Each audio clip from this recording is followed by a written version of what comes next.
The mare shouldn't have survived the fall. Royce Barrett could see where she'd slipped down the rocky slope near the canyon's edge. Torn scrub brush, scattered stones, and dark stains on the rocks below. Yet here she stood at the edge of his property, a deep gash on her left front leg still bleeding, but alive. Royce had been living alone for 3 years now, avoiding people, avoiding questions, avoiding everything that reminded him of what he'd lost. His daily routine never varied. Check the cattle, mend the fences, eat in silence, sleep when exhaustion finally won. But the injured mare was about to change that. She stood near his water trough, favoring her wounded leg, chestnut coat matted with dried blood and dirt. When Royce approached with a rope, ready to lead her to his small corral for treatment, the animal did something unexpected. She moved away from him, not in panic or fear, but with purpose. She walked a few steps toward the eastern hills, then stopped and looked back at him. Royce had seen trained horses before, animals taught to lead riders to specific locations. This mare was responding to training, not instinct. Someone had taught her to guide people somewhere, and that someone was probably in trouble. Against every lesson he'd learned about staying isolated, Royce decided to follow her. The mare led him across terrain he'd avoided for years, the rough country east of his land where the hills grew steeper and the valleys narrower. It was hard country, the kind of place people went when they didn't want to be found. That should have been his warning to turn back. But something about the mare's determination, the way she kept checking to make sure he was following, told him that whoever had trained her was counting on her success. Someone was depending on this wounded animal to bring help. After an hour of walking through increasingly difficult terrain, the mare stopped at the crest of a ridge. Below them, tucked into a fold of land that made it invisible from most directions, sat a small wooden shack. Smoke rose from its chimney, and Royce could see that someone had made recent repairs to the roof. The mare limped down toward the building, her job apparently finished.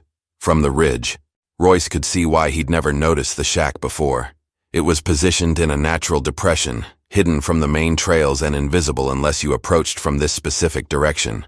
As he followed the mare down the slope, Royce had no way of knowing that what waited inside that hidden shack would force him to choose between the safety of isolation and the dangerous responsibility of caring about strangers again.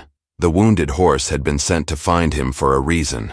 Now he was about to discover what that reason was, and why someone's life might depend on his decision to follow a bleeding mare across hostile country to a place that existed specifically to stay hidden from the outside world. The wooden steps creaked under his boots as Royce approached the shack's front door. Up close, the building looked even more weathered than it had from the hill. Boards warped from years of rain and sun, gaps between the planks wide enough to see through. Yet someone was definitely inside. The smoke from the chimney carried the scent of burning pine, and he could hear the faint sound of movement within. The wounded horse had collapsed near a small water trough beside the building, its breathing labored, but steady. Whatever had brought it here, the animal seemed to consider its job finished. Royce hesitated at the door, his hand hovering inches from the rough wood. 3 years of isolation had made him forget the simple mechanics of human interaction. What did you say when you knocked on a stranger's door?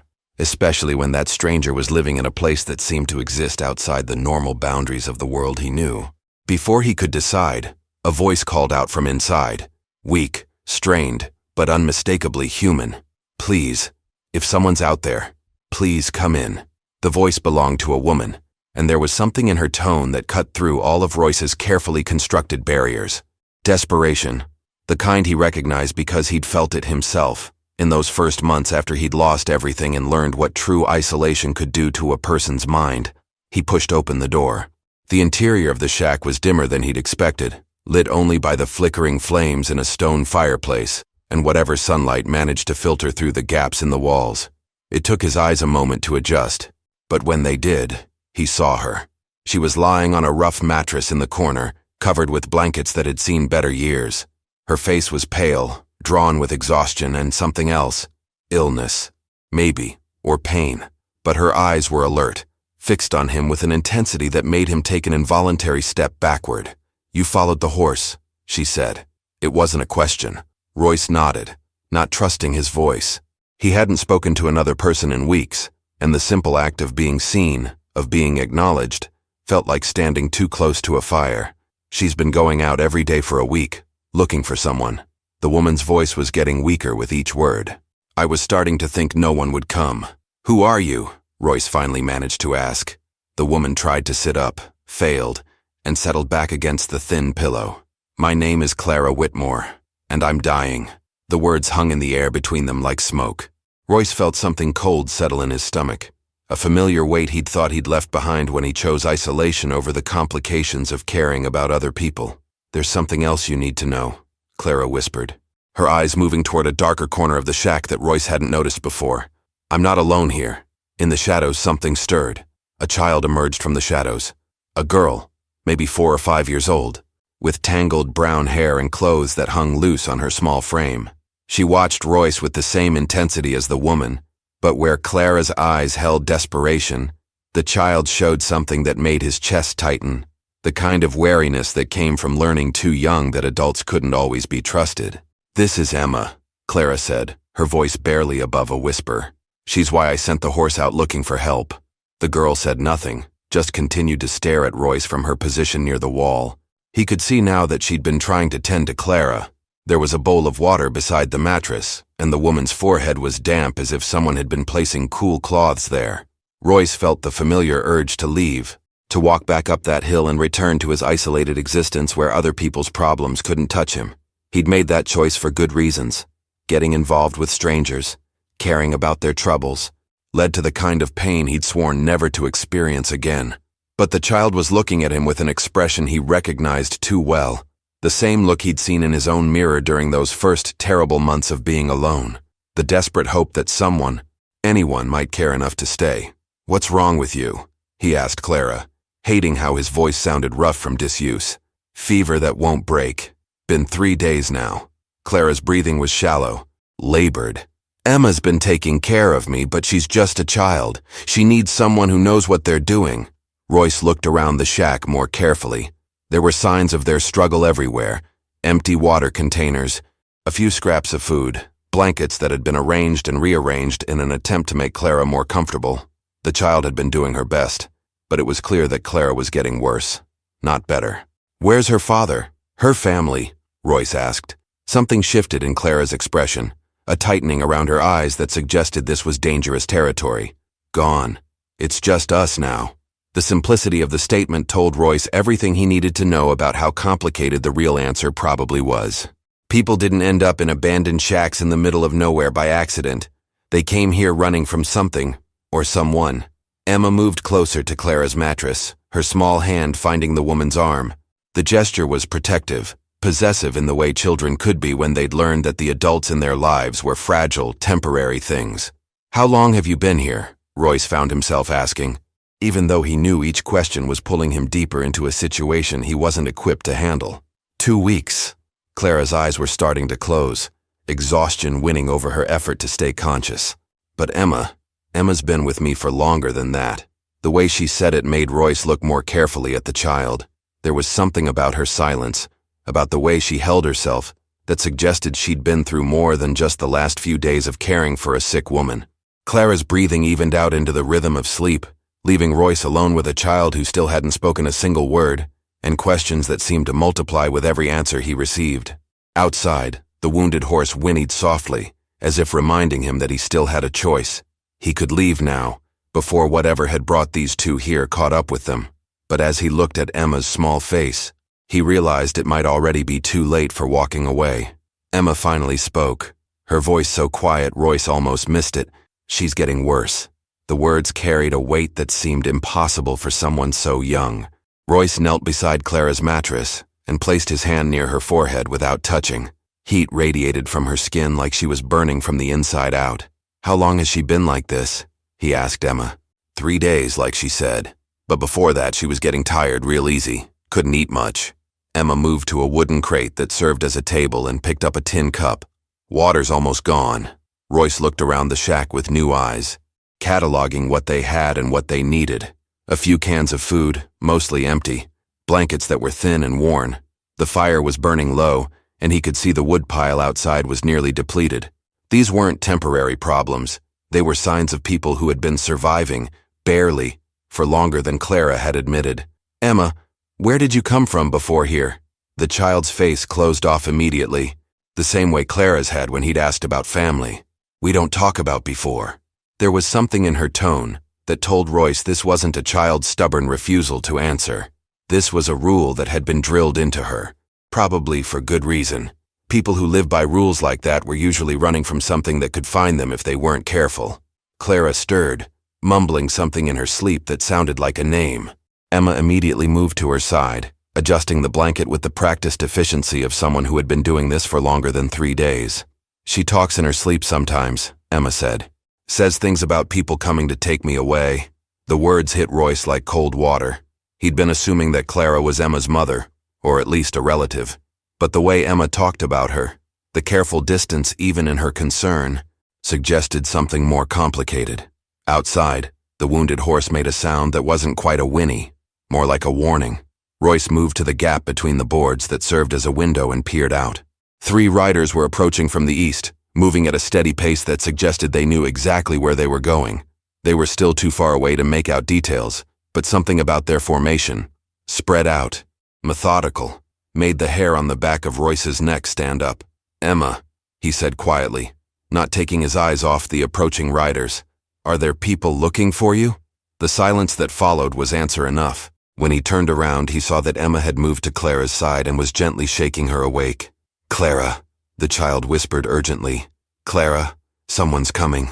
Clara's eyes snapped open with the alertness of someone who had learned to wake up ready for danger.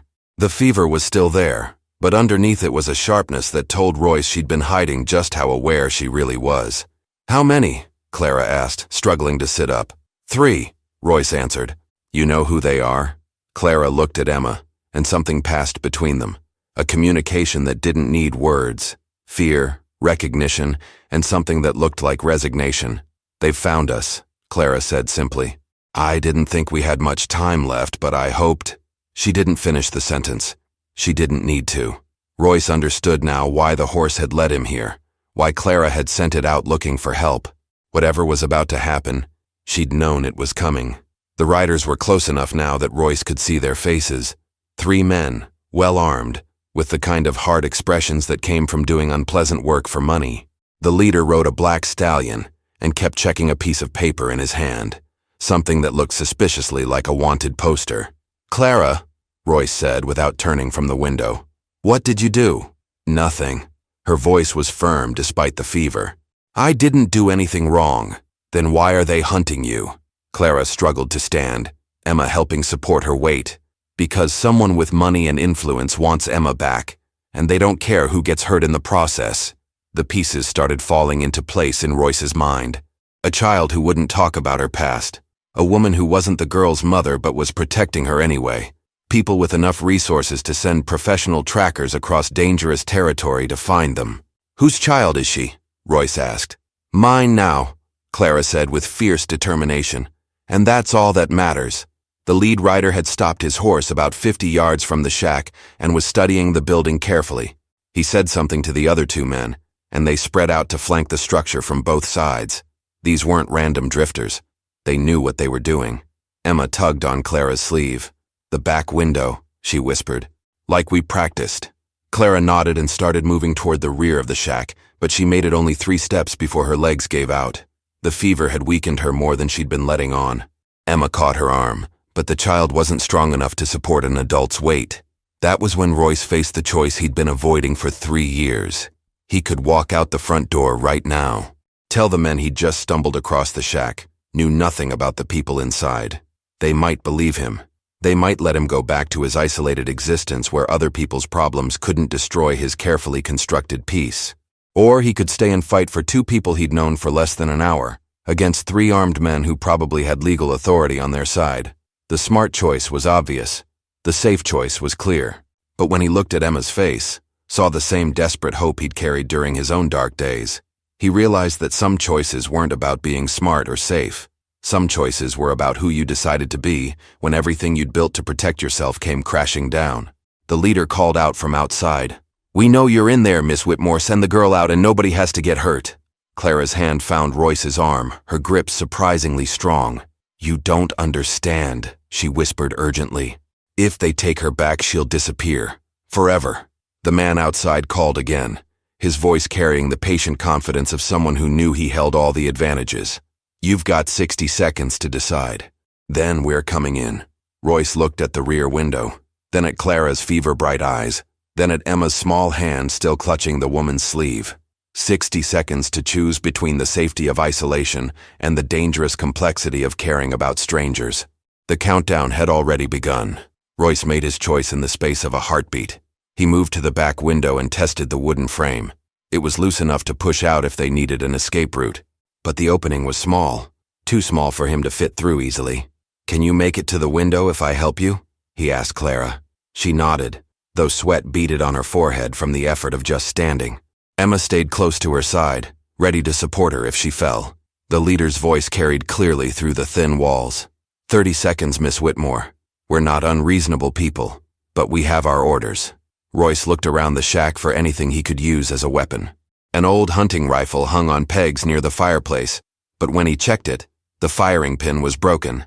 There was a wood-splitting axe by the door and a large kitchen knife on the makeshift table. "Who sent them?" Royce whispered as he took the axe in his hands, testing its weight. "A man named Vernon Hutchins," Clara replied, her voice barely audible. "He's Emma's grandfather, but he's not a good man. When Emma's parents died, he was supposed to take care of her, but..." She didn't finish, but the way Emma pressed closer to her told Royce everything he needed to know about what kind of care Hutchins had provided. "Time's up," the leader called out. "We're coming in." Royce heard boots on the wooden steps outside. He positioned himself beside the door, axe ready. His heart was pounding, but underneath the fear was something he hadn't felt in 3 years. Purpose. For the first time since he'd lost everything, he was fighting for something that mattered. The door burst open and the first man stepped inside, rifle raised. He was scanning the room for targets when Royce brought the axe handle down hard across his wrists. The man cried out and dropped his weapon, stumbling backward into the second man who was trying to push through the doorway. "Get to the window," Royce shouted to Clara and Emma. "Now!" Clara stumbled toward the back of the shack, Emma helping guide her. The second man had recovered from the collision and was bringing his own rifle to bear when Royce threw himself forward, driving his shoulder into the man's midsection and sending them both crashing to the floor. The rifle went off, the bullet splintering wood somewhere above their heads. Royce fought to get control of the weapon while the man beneath him threw wild punches at his ribs. Behind them, he could hear Clara struggling with the window frame. The third man, the leader, appeared in the doorway, his pistol drawn and pointed directly at Royce's head. "That's enough," the man said calmly. "Get off my associate, or I'll put a bullet in your brain." Royce froze, still gripping the rifle. The man beneath him pushed him away and scrambled to his feet, blood running from his nose. "Smart choice," the leader said. "Now where's the girl?" That was when they heard the sound of splintering wood from the back of the shack, followed by Clara's voice calling urgently to Emma. The window frame had finally given way. The leader gestured with his pistol for one of his men to check the back window. Royce watched helplessly as the man moved through the shack, knowing that Clara's fever-weakened condition would make escape nearly impossible. "Found them," the man called out. "Woman's collapsed just outside the window. Girl's trying to help her up." The leader smiled without warmth. "Bring them both back inside." Within minutes, Clara and Emma were back in the shack. Clara could barely stand, leaning heavily against the wall, while Emma stayed protectively at her side. The brief escape attempt had drained what little strength the fever had left her. "Now then," the leader said, holstering his pistol. "Miss Whitmore, you've led us quite a chase. 2 weeks across some of the roughest country in the territory. My employer is not pleased with the inconvenience you've caused." "Vernon Hutchins can go to hell," Clara said, though her voice was weak. The man's expression didn't change. "That's between you and him. My job is to bring the girl back alive and in good health. What happens to you wasn't specified in my instructions." The casual way he said it made Royce's blood run cold. These men weren't just hired trackers. They were killers who would eliminate anyone who got in their way. "The girl stays with me," Clara said firmly. "I'm afraid that's not your decision to make." The leader pulled out a folded document from his coat pocket. "This is a legal custody order signed by a territorial judge. Vernon Hutchins is the child's legal guardian, and she's been declared a runaway." Emma spoke for the first time since the men had arrived. "He hurt me." The words were simple, spoken in a child's clear voice, but they hit the room like a physical blow. The leader's expression flickered for just a moment before resuming its professional mask. "That's a serious accusation," he said, "but it's not my concern. My job is to return stolen property." "She's not property," Royce said, finding his voice again. "She's a child." The leader turned his attention to Royce for the first time. And you are? Someone who's not going to let you take her. The leader studied him carefully. You don't look like law enforcement. You don't look like family. What exactly are you? It was a good question, and one Royce couldn't answer easily. What was he? 3 hours ago, he'd been a man who lived alone by choice, who avoided human contact, who had built his entire existence around not caring about other people's problems. Now he was standing between armed men and a child who needed protection, ready to fight for people he'd just met. I'm someone who knows the difference between right and wrong, Royce said. The leader laughed. Right and wrong don't pay my bills, friend. The girl comes with us and that's final. He signaled to his men. Collect her. Kill the woman if she resists. As for our hero here, he looked at Royce with calculating eyes. He's seen our faces, knows our business. That makes him a liability. One of the men stepped toward Emma, but she pressed closer to Clara, who, despite her weakness, tried to shield the child with her body. That was when Royce realized that the wounded horse hadn't just led him to this shack to witness someone else's tragedy. She'd brought him here to become part of it, to choose who he was going to be when everything he'd built to protect himself fell apart. The next few seconds would determine not just whether Emma and Clara lived or died, but whether Royce Barrett would remain the isolated, broken man he'd become, or transform into someone worthy of the trust a dying woman and frightened child had placed in him. Royce looked at the broken rifle hanging on the wall and remembered something important. The firing pin was broken, but the men didn't know that. More importantly, they didn't know he knew it was broken. Before you kill anyone, Royce said slowly, you might want to know that I'm not the only one who's seen your faces. The leader paused, his hand hovering near his pistol. What do you mean? My neighbor checks on me every few days. He was supposed to come by this morning, but when he saw your horses, he rode back to town to get help. Royce kept his voice steady, selling the lie. By now, half the territory knows you're here. It wasn't true. But Royce had learned something important during his years of isolation. Desperate people wanted to believe they had options, even when they didn't. The leader exchanged glances with his men. You're lying. Maybe. But can you afford to be wrong? Royce gestured toward the window. Those hills are full of places for riflemen to hide. You sure you want to find out if I'm telling the truth? For the first time since they'd arrived, uncertainty flickered across the leader's face. Men like these succeeded by controlling situations, by knowing all the variables. The possibility of unknown threats made them nervous. Even if that's true, the leader said, we still have our orders. Your orders were to bring the girl back, Royce replied, not to start a war with the locals. That was when Clara spoke up, her voice weak but clear. There's something else you should know about Vernon Hutchins. The leader turned to her. Such as? He's been stealing from the Territorial Land Office for years, falsifying claims, taking bribes, selling the same plots to multiple buyers. Clara leaned against the wall for support. I have documents that prove it. Papers that would put him in prison for the rest of his life. The leader's expression changed. Where are these documents? Hidden where only I know to find them.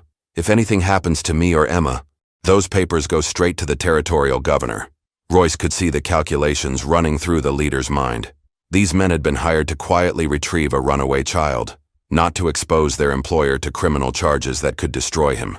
You're bluffing, the leader said, but there was less confidence in his voice. The land office fire 3 months ago wasn't an accident, Clara continued. Hutchins set it to destroy evidence of his crimes, but I'd already copied the most damaging records. The leader was quiet for a long moment, weighing his options. Finally, he spoke to his men, without taking his eyes off Clara. Change of plans. We take them both back alive. Hutchins can sort this out himself. That was exactly what Clara had hoped he wouldn't say. Royce saw the fear flash across her face and knew that going back to face Vernon Hutchins would be a death sentence for both her and Emma. The leader moved toward Emma, his hand extended. Come along, girl. Time to go home. Emma backed away, pressing against Clara's legs. I don't want to go. What you want doesn't matter, the leader said firmly. That was when Royce made his move. He dove for the broken rifle on the wall, knowing he had one chance to sell the deception that would save their lives. Royce swung the rifle toward the 3 men, his finger on the trigger. The leader immediately drew his pistol, but Royce was already speaking. Here's what's going to happen, Royce said, his voice deadly calm. You're going to walk out that door. Get on your horses and ride back to Vernon Hutchins. You're going to tell him that his granddaughter is dead. Like hell we are. the leader snarled. Look around you, Royce continued, not moving the rifle's aim from the leader's chest. This shack is isolated, surrounded by hills. Perfect place for an ambush. My neighbors could have 50 men positioned up there right now, and you'd never know until the shooting started. The leader's eyes darted toward the windows, uncertainty growing. Royce pressed his advantage. But here's the real problem for you. Even if you kill all 3 of us right now, those documents Clara mentioned, they're already hidden somewhere safe. And if she doesn't return to collect them within 7 days, they get delivered to the territorial governor automatically. It was another lie, but Royce sold it with the confidence of a man who had nothing left to lose. Clara picked up the deception smoothly. I paid a lawyer in the territorial capital to hold them. If I don't send word that I'm safe by the end of next week, he has instructions to deliver everything to the authorities. The leader's face had gone pale. His employment depended on discretion, on problems disappearing quietly. This situation had become the opposite of quiet. Even if that's true, he said slowly, Hutchins will just hire someone else. Not if he's in prison, Clara replied. And not if everyone believes his granddaughter is dead. The leader holstered his pistol, his expression calculating. What are you proposing? Emma dies in an accident. You find her body in the river. Too damaged to identify clearly. You collect your payment from Hutchins and disappear. Clara and Emma start new lives somewhere far from here, with new names. For a long moment, the only sound in the shack was Clara's labored breathing and the distant whinny of the wounded mare outside. Finally, the leader nodded slowly. It could work. But if we ever see either of you again, you won't, Royce promised. The 3 men filed out of the shack without another word. Royce kept the rifle trained on them until he heard their horses galloping away, then carefully set the weapon aside. Clara collapsed onto the mattress, exhaustion finally overwhelming her. Is it over? She whispered. It's over, Royce confirmed. Over the next 3 days, Clara's fever broke and her strength began to return. Emma gradually started talking more, losing some of the watchful wariness that had made her seem older than her years. And Royce discovered that the isolation he'd built around himself for 3 years had crumbled completely. He couldn't imagine going back to his empty house, to days without conversation, to a life where nobody depended on him or cared whether he lived or died. On the 4th morning, as he helped Clara pack their few belongings, she asked the question he'd been hoping to hear. Come with us. We're going to start over somewhere new. Emma needs a father figure and She paused, then met his eyes directly. I don't want to be alone anymore either. Royce looked out at the wounded mare, who had recovered enough to graze peacefully near the shack, the animal that had led him here, that had changed everything. Yes, he said simply. 6 months later, in a small town 300 miles south, a quiet man named Robert Barnes married a schoolteacher named Catherine Mills. Their daughter Emma was the flower girl at the wedding, and nobody who saw the family together would have guessed that they'd found each other through tragedy and violence. The wounded horse had led Royce Barrett to that remote shack to discover what he'd forgotten during 3 years of isolation, that some things were worth fighting for, worth risking everything to protect. What he'd found there hadn't just changed his life, it had given him a new one entirely. If you enjoyed this story, click the video on your screen now to watch another unforgettable Western tale, where courage and destiny collide in unexpected ways. Don't forget to subscribe and consider a super chat to help us keep bringing you more stories like these. Your support means everything to us.